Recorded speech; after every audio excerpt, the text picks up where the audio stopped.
would like to apologize to the Americans, okay? On behalf of each and every foreigner that has ever looked at the US and been like, that looks easy, I could do that. America is easy. I would like to apologize to the Americans. Because, child, America is not easy. As a single woman, as a single foreigner coming on her 10th year of living in this country, child, is not easy. Stay in your home country. As someone who owns property in the US, as someone who has a good job in the US, as someone who started a business in the US, America is not easy. When those bills start hitting you, child, like the bills hit me this morning and I was just like, I'm done. I'm ready to go back home. Put me back on the first flight back to my home country because I can't do this no more. I can't do this no more. I just can't. Like this morning, I had to pay up to $600 just in tolls and parking tickets and parking violations. Child, I can't just drive my car in this country. I can't just drive my car. That's not enough. And then don't talk about the property taxes. The property taxes are killing me, child. The property taxes, the income taxes, the health insurance. It is expensive to live in America. I don't know how Americans do it. I just don't. Hello everyone, I hope you're all doing fine from wherever you're watching me from. Now, we've seen black people moving from the US, Canada, and the UK. They are complaining of so many other things that they really want to go back to their motherland. And you might ask yourself, why are so many black people considering going back to their motherland in the 21st century? So let's watch this video, then have a quick discussion at the end of it. Thank you so much. So a lot of my friends and family, particular in Jamaica, asking me what is my experience being in Canada, because they want to make the transition. Now, this video is not to discourage anybody from coming to Canada. If you feel like Canada is a place that you want to come and live and, start your family, feel free. Don't let this discourage you. But I want to share the realities of Canada. I've been here for the last almost 60 years, and Canada has been, it's different. From after COVID, Canada has changed significantly in a number of areas. And I'll speak to some of the areas that I think Canada changed a lot in. When it comes down to taxes, Canada, I think, have one of the highest taxes in the world. So the more money you earn, the more tax you pay in Canada. It's like the higher you climb is the higher the government take money out of your pay. So you're paying, as I'm up to 47% of your income in Canada that goes to tax. So it's very, very, very, very tax heavy in Canada. The other thing that I noticed in Canada is that after COVID, the price of food went right through the doors. Literally, you can go to supermarket with 100 Canadian dollar and you come out back with absolutely nothing. Just probably, if you get 2 bags with $100, you get a lot.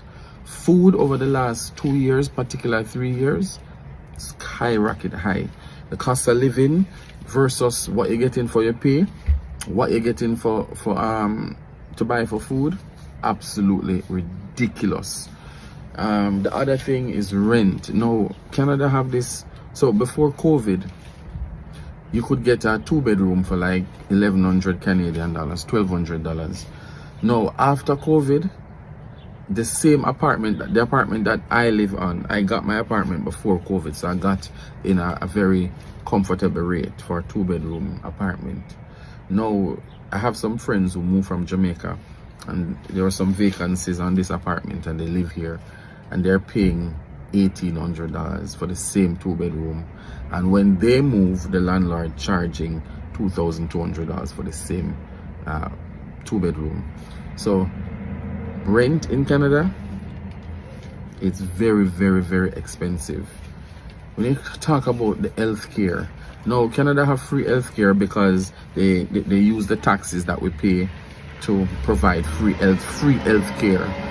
But when you go to the hospital, it's no different from an underdeveloped country where you're waiting hours and hours and hours and hours and hours, literally waiting for 8 hours. You go to the hospital from 7 a.m. in the morning, you're not getting through, and I kid you not, you're not getting through until around maybe 4 or 5 o'clock in the evening. That's when you actually get to see a doctor, because there is a shortage in the healthcare workers. There is no doctor, and you can't go to a private doctor. You can't say, all right, you have your money, so you're gonna go to a private doctor. Canada not deal with private doctor. The rich, the poor, everybody goes to one hospital. Furthermore, you can't even get a family doctor. There's a 6 months waiting list to even get a family doctor here in Canada. The other challenge with the reality of Canada is, honestly, Canada boring. Canada boring. There is nothing to do.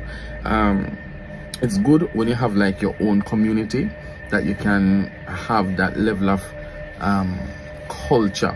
You know, you have your Jamaican community, you have the other ethnic groups who have their community. Community is big. If you don't have a community in Canada, man, Canada is boring. Now have nothing to do. So I'm grateful that here we form a nice little community where people can display culture, you can talk your language, you can cook your food, and you just feel Jamaican. Without that being present, Canada boring. So a lot of people just work in Canada and save their money so that they can travel to different countries. That's what I've been doing over the last couple of years. Like me, I can't stay 12 months in Canada. It's not possible. It's not possible. Yeah. So at the end of the day, Canada is still good in some instances where, you know, the crime and violence is not as bad. They have good gun laws, but overall, if you're not a strong person, if you don't have community and you don't have the support, Canada is very, very depressing. And I'm grateful to be here, and I'm not discouraging anybody from coming. You can come and you may find it to be good. The other thing is I want to mention is that with this current government, what they're doing, they're reversing a number of the immigration programs that they had for people to get easy access in Canada. So a lot of temporary residents, a lot of people going back to their countries. Trust me, if you do the research right now, a lot of people going back to their countries because people just cannot afford to live in Canada anymore, or the government make it so difficult for persons now to obtain permanent residence in this country. But still grateful to be here, but I just wish things will change soon. That's just my reality of Canada. If in the desert run off, come a friend though, let me tell you what you're gonna need. This is a must. You see God, you're gonna need him in every angle. You're gonna need God. You have to learn to pray. Because it alone will keep you sane. If you decide to come to America, prepare yourself mentally, because you are going to be depressed. Depression is going to be your best friend. Depression is going to look in at every angle. Yeah, man. Depression, I got to say, yo, depression, I got to say, you ever play tug and war yet? I said, depression, I got all and pull you. Yeah. When I was coming here, I met 3 girls and a child. 3 girls, and one of the girl let my one daughter, we are 12, so we tried to come through together. Come on the same plane. We did stay at a different hotel, but we link up in a local part that we come through Panama. And you see me, if anywhere me go, people always like me. Because I'm genuine. You say if I'm going to help you, I'm going to help you genuinely. I'm not help you if you even tell me thanks. If you want to tell me thanks, it's your business that. The thanks where you go tell me are for your own good. I'm genuine. So I tried through. You see, I leave Panama and go Cancun before the girl them, because I one day layover me did have in Panama. They must be 3, 4. I never have the time for that, cause I never have the whole heap of money for spend I go through. So when I tried it in Cancun, I meet 2 more girls and 1 man them come from TG. We end up stay at the hotel together. Could me never say we never buy a flight ticket for go Tijuana. Cause you know you can't have that yet. But at the hotel, let's say with the people them, I mean I walk up and I try to get ticket and I come and I really want to stay too long and then I kinda have a mission. I use my time wisely because I was supposed to only stay there for like 7 days. The people them buy them ticket and don't tell me. The man and one of the girl them. And one of the girl them said, me I leaving them, I say leave go. But she said we get flight. Me say really? And then she start cuss the guy and say come like some batty man. Imagine you and the girl that walk up and down from morning and you get a flight but you could make the girl jump on it. Anyway, she try a thing for me. But my card never work at the time. NCB card never process the transaction. It keep on a decline or something. Fast forward. Me go through all with stress there, you know. End up get a flight for go Tijuana. 6 o'clock the next morning I'm go. I go through something. Meet an immigration man. Immigration man give me his number. I'm gonna walk the girl them. The girl them we come over now. We chat over with me. Them come over in the night. I walk them through the process. I don't gatekeep nothing. I make them know what to say, what to do every little thing. I guide them right through. Yeah, so when them reach and we end up, they're not Tijuana at the same hotel. I tell them if we come. One of the grandmother send money for her. She send 100 US come give me. I said, make that girl buy a juice, man. I like that girl or something. I would try it, I would go through. Then the same hotel, different room.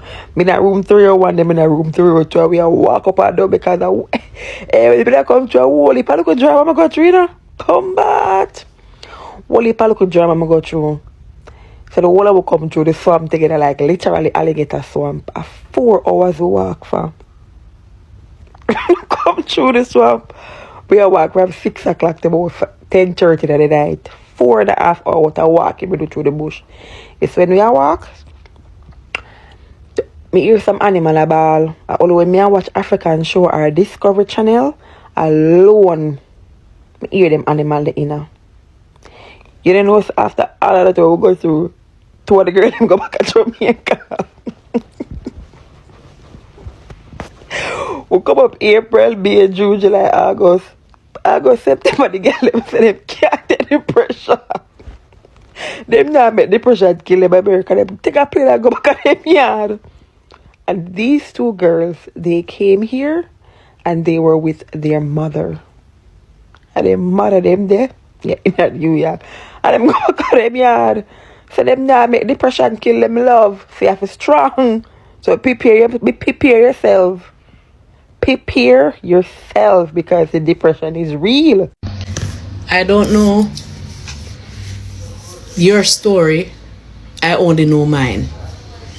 But I have a free healthcare walking up and down within Canada. And I am so sick with my back, my hip.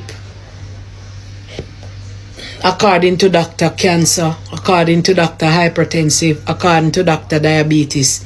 And I would not want to walk into another healthcare in Canada because 1, they don't touch you. They will not do your vitals. I have never get my vitals done since I am in this country and I've been to a lot of doctors here.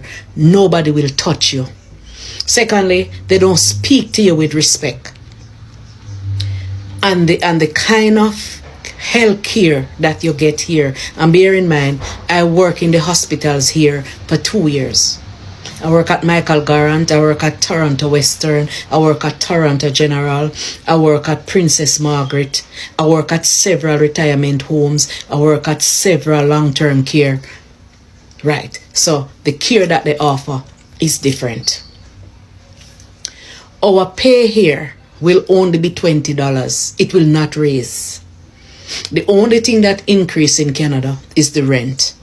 Every year, the rent increased by $50. Every other, quite frequently, the phone bill, the internet bill and the phone bill raise every 6 months.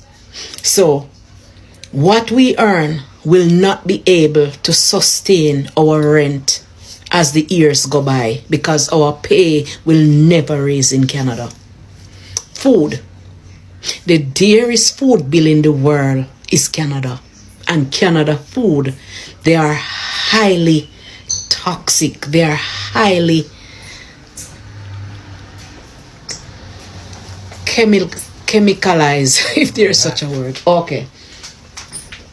So, the food, the chicken, the meat, it's loaded with chemical. What else you point to? Right, so Jamaica, when we return to Jamaica, I am looking forward to sit in the clinics whole day until I see a doctor or something. Because we won't be going back home to any health care like what we used to have working with the government. So we won't have that anymore. Right, so when I used to have health care, I used to have to sit at the doctor whole day too. Because my doctor in Portmore is a good doctor. And when we go to doctor read a whole day, we sit down and wait. So I am used to that. So, the family system that you're talking about, I don't have family in Jamaica. My mother and father and sister and brother, everybody abandoned me as a baby. And in Canada, the only family I have here is Chris. I have nobody here. In Jamaica, we hear my neighbors, them attack each other. And as somebody say, we have the puss and the cat and the dog and the rat down there. So, your experience is different. Crime is here equally.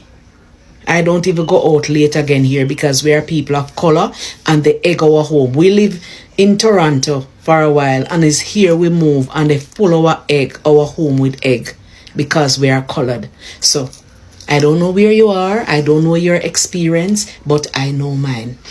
One of the other distressing thing is that because you have color and you have your qualification, it means nothing. I came here and I study and it still means nothing. They think I'm from Jamaica where it is primitive. They don't think we used to have water. They don't think we have light.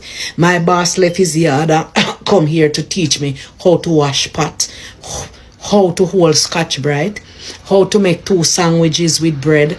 So they think I am good for nothing because of my color, and that is one of the most devastating feelings that one person could ever have. That feelings of nothing that you have in Canada is worse than going to Jamaica and cannot afford to buy food. Is a dangerous feelings you have here. Secondly, here I am the most qualified and I'm the cleaner girl because they think I can't do anything. So enjoy yourself in Canada. We are looking forward to going back home to go to the beautiful.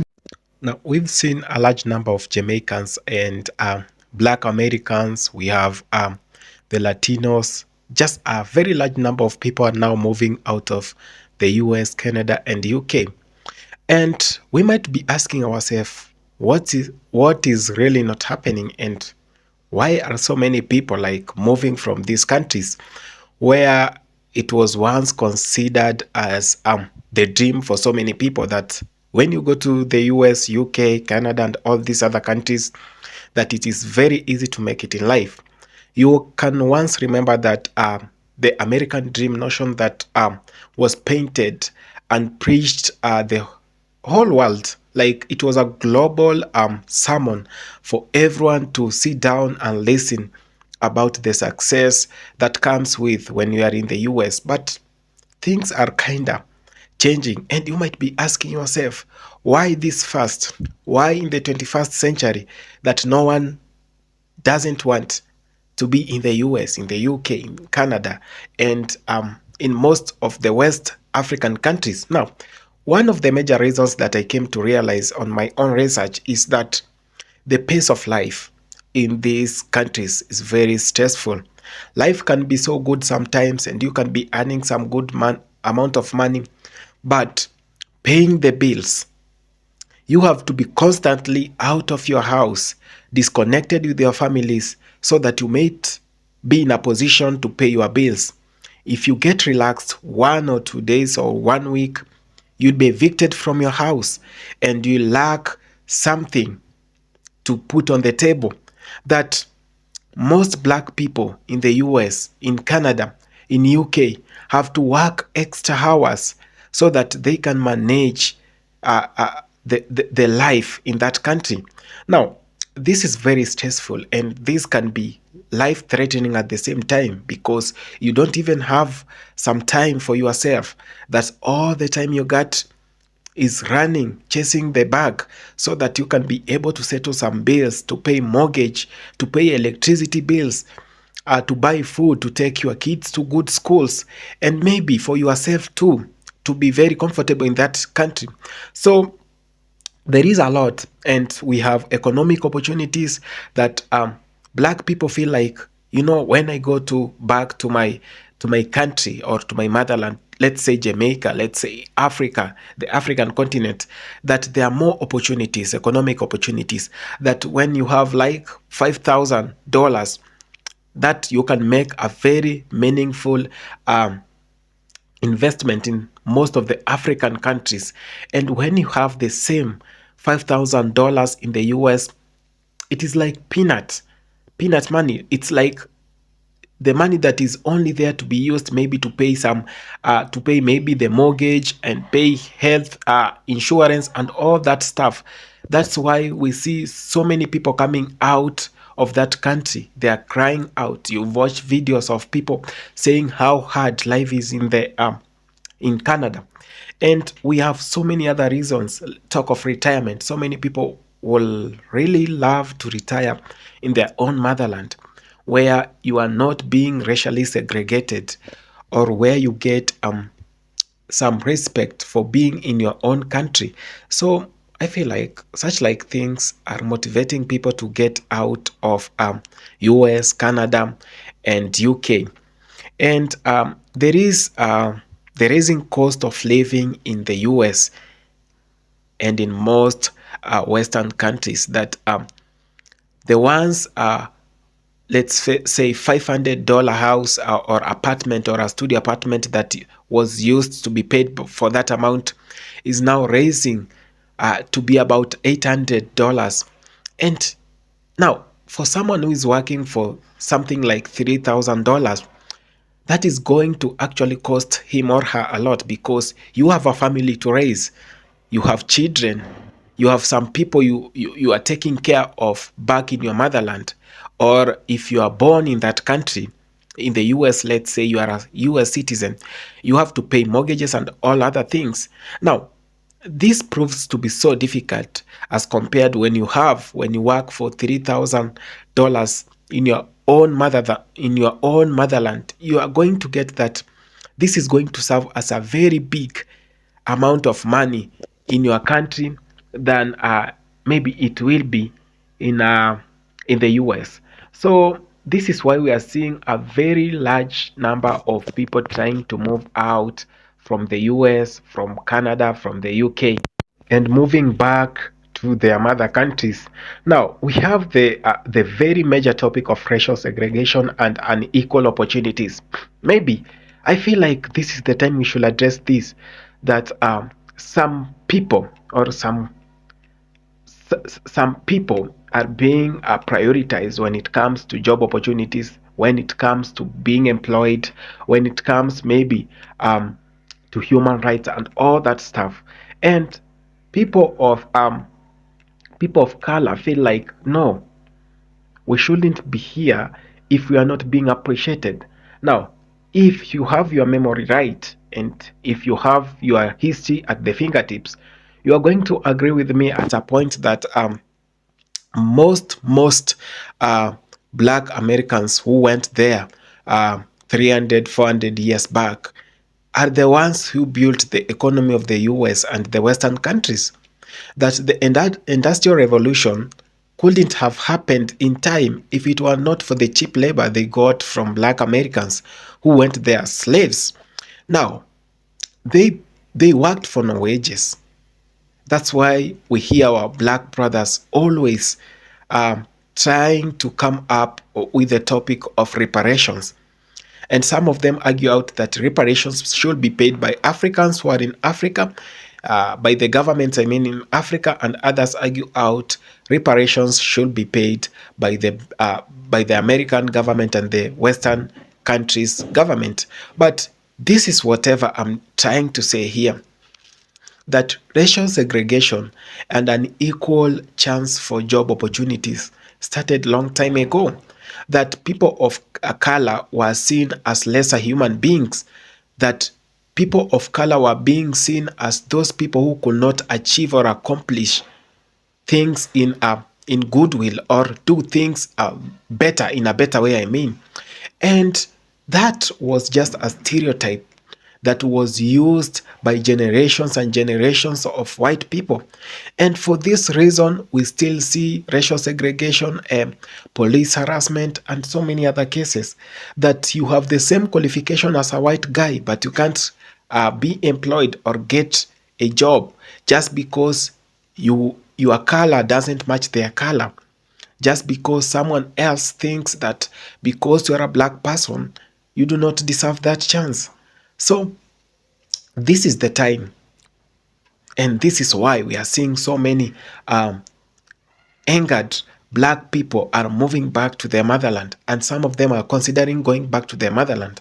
And that's why we've seen presidents like Ibrahim Traore of Burkina Faso has now come out to say, you know what, black people, you are very, very much welcomed here, that you can come here, make some good investment, and that you can improve your lives here in Africa. You don't have to be on the other side of the world where you go through a lot to survive. It's like a survival for the fittest. If you're so very weak, you'll be eliminated. And if you're so strong, you'll be there to fight to live. So such like things are driving black people out, and they're feeling like, we've been here, we've built this economy, and they don't appreciate us. We've never been given reparations. So the best way to do it is to go back where we will be appreciated in our motherlands and do things our own way. So there are so many like family reunification and so many other things that black people are looking for in Africa, an increased level of infrastructure investments in Africa, that Africa is actually growing so fast. You look at the cities in Africa, good investments of course can be done there, and that they have developed structurally. And this is actually way motivating for black Americans, Jamaicans, and people from the Caribbean to move to either the Caribbean or to Africa. And I'm just here to say, in an overall way, that the decision to return to Jamaica or in Africa is actually at a very personal level, that you can't convince just someone that way, that they have to maybe have come to Africa, experienced the weather, everything, the culture, because most of our brothers and sisters are now they're used to the American culture. So coming to Africa, it's kind of tricky, but with time, they get to adapt. So thanks so much for having taken your time to watch this video. I just did this maybe to encourage you, because I've seen a lot of videos on the social media, black people crying out they want to come to Africa, others crying out they want to move out of Canada and the US, UK, and so many other Western African countries. Just know you're welcomed in Africa. You can always reach out to this channel for more information. Thank you so much. Have a blessed day. Thank you.